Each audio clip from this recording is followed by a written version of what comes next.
Hello बच्चों, कैसे हो तुम लोग। ईडू टीच में तुम्हारा स्वागत है। मैं हूँ दीपा और मैं तुमको पढ़ा रही हूँ पॉलिटिकल साइंस। पोल साइंस में हम क्या पढ़ा रहे हैं, तो वो है बहुत ही वीवीआई क्वेश्चन। ये है विविधता में एकता से क्या समझते हैं। और विविधता में एकता ये 10th में भी क्वेश्चन पूछता है, पता है ना। विविधता में एकता, और इस बार भी पूछेगा 10th और इंटर दोनों में। तो भारत में की विविधताओं का देश कहा जाता है। कैसे विविधताओं का देश कहा जाता है? क्योंकि भारत में हिंदू भी रहता है, मुस्लिम भी रहता है, सिख भी रहता है, ईसाई भी रहता है। बहुत सारे धर्मों का क्या कहेंगे हम लोग, समावेश है हम लोग का। इसका अर्थ यह है कि भारत में जातीय, धार्मिक तथा क्षेत्रीय विविधताएं पाई जाती है। पहले भी बोले, यहाँ पे बहुत सारे धर्म के लोग रहते हैं, बहुत सारे कास्ट के लोग रहते हैं, बहुत सारे क्षेत्र के लोग रहते हैं ना। क्षेत्र के लोग रहते हैं ना बहुत सारा। वो दिल्ली से है, कोई मुंबई से है, कोई पंजाब से है, ठीक है। तो और सभी एक दूसरे जगह पे जाके बस भी जाता है। फिर भी इन विविधताओं के अर्थात विभिन्न धर्म, जाति और भाषा भाषी लोगों में एकता या का अटूट भाव पाया जाता है। इसी को हम विविधता में एकता देश एक विविधता इसी को हम विविधता में एकता के रूप में मानते हैं। ये तो तुम्हारा किताबी लैंग्वेज हो गया। बट अगर तुम खुद से लिखना चाहोगे तो बस एक ही शब्द लिखना कि भारत में बहुत सारे कास्ट के लोग, बहुत सारे धर्म के लोग, बहुत सारे जाति के लोग रहते हैं और सभी आपस में मिलजुल कर रहते हैं। बहुत सारे क्षेत्र के लोग रहते हैं और सभी मिलजुल कर रहते हैं।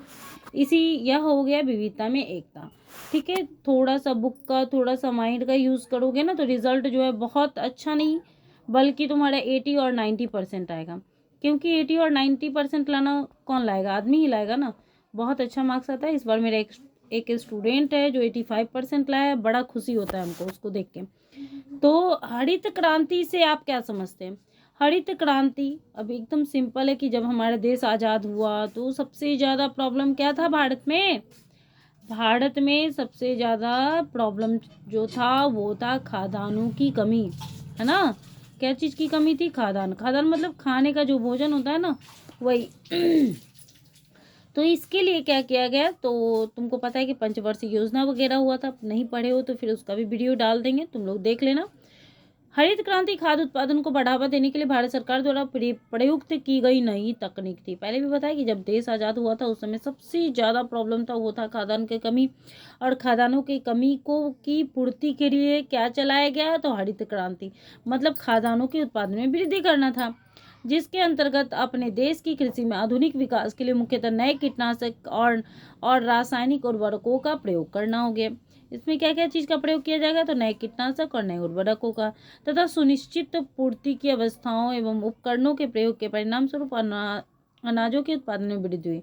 हरित क्रांति के कारण विभिन्न वर्गों और देश के अलग अलग इलाकों के बीच अधिकरण तेज हुआ। अब हम लोग इतना लिखते हैं, देखो पहले भी बताया कि वहां पे अगर एग्जाम देने जाओगे ना तो एग्जाम में क्या पूछेगा, अपने शब्दों में उत्तर दें। क्या पूछता है एग्जाम में, क्या पूछता है? अपने शब्दों में। ये बोलता है क्या किताबी भाषा में दो? नहीं।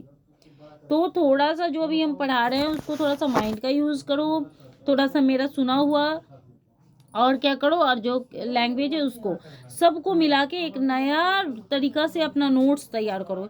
ये तुम्हारा अपना होगा ना, इससे रिजल्ट तुम्हारा क्या होगा, बहुत अच्छा आएगा। हम इतना तक बताएं, इतना में तुम्हारे खेतीहर पैदावार सामान्य, एक मिनट,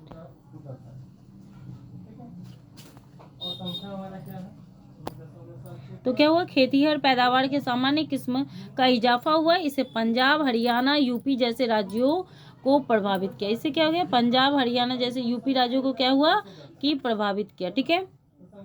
चलो नेक्स्ट जो हो गया श्वेत क्रांति। क्या हो गया? श्वेत क्रांति। श्वेत क्रांति किसको कहा जाता है, तो श्वेत क्रांति किससे संबंधित होगा? श्वेत क्रांति किससे संबंधित होगा बताओ, पता है? श्वेत क्रांति दूध से, सिंपल याद रखो। हरित क्रांति किससे संबंधित होगा, तो कृषि से होगा, मतलब खेती बाड़ी, ठीक है, क्लियर। श्वेत क्रांति किससे संबंधित होगा? तो वो होगा दूध से संबंधित होगा। और पीली क्रांति किससे संबंधित होगा? पीली क्रांति, ये भी क्वेश्चन बहुत ज्यादा पूछता है, ठीक है, इंटर और मैट्रिक दोनों में पूछता है। पीली क्रांति किससे संबंधित होगा? तो पीली क्रांति जो संबंधित होगा वो है हमारा पीला क्या होता है बताओ? सरसों, सरसों से संबंधित है। क्लियर? चलो तो फिर से हम लोग अभी इतना तो बताएं, ये तुम्हारा ऑब्जेक्टिव में पूछेगा। श्वेत क्रांति से तात्पर्य, श्वेत क्रांति दूध से संबंधित क्रांति है। सिंपल। श्वेत क्रांति किससे संबंधित है? तो दूध से संबंधित है। 1970 के दशक में गुजरात में दूध से संबंधित सहकारी समिति के अंतर्गत उच्चतम स्तर पर दूध के उत्पादन को संरक्षित किया गया है। सहकारी डेयरी की शुरुआत करने का श्रेय वर्गीज कुरियन को जाता है। देखो अब ये यहाँ पे ऑब्जेक्टिव मेरा क्या बना? ऑब्जेक्टिव को देखो, क्योंकि तुम्हारा जो है, तुम जो इसको पढ़ रहे हो, क्यों पढ़ रहे हो। और एक चीज और, अभी जो पढ़ा है ये मैट्रिक में भी पूछेगा और इंटर में भी पूछेगा। ऐसा नहीं कि है, तो ये क्वेश्चन किसका है? ये क्वेश्चन है इंटर का, लेकिन पूछेगा किसको? मैट्रिक और इंटर दोनों को। तो दोनों को पढ़ना चाहिए, बहुत सारा क्वेश्चन तो दोनों में ही रहता है। तो यहाँ पे मेरा जो ऑब्जेक्टिव बनेगा वर्गीज कुरियन। वर्गीज कुरियन कौन हो गया? वर्गीज कुरियन जो है श्वेत क्रांति के, हम उसको कहेंगे जनक। क्या कहेंगे?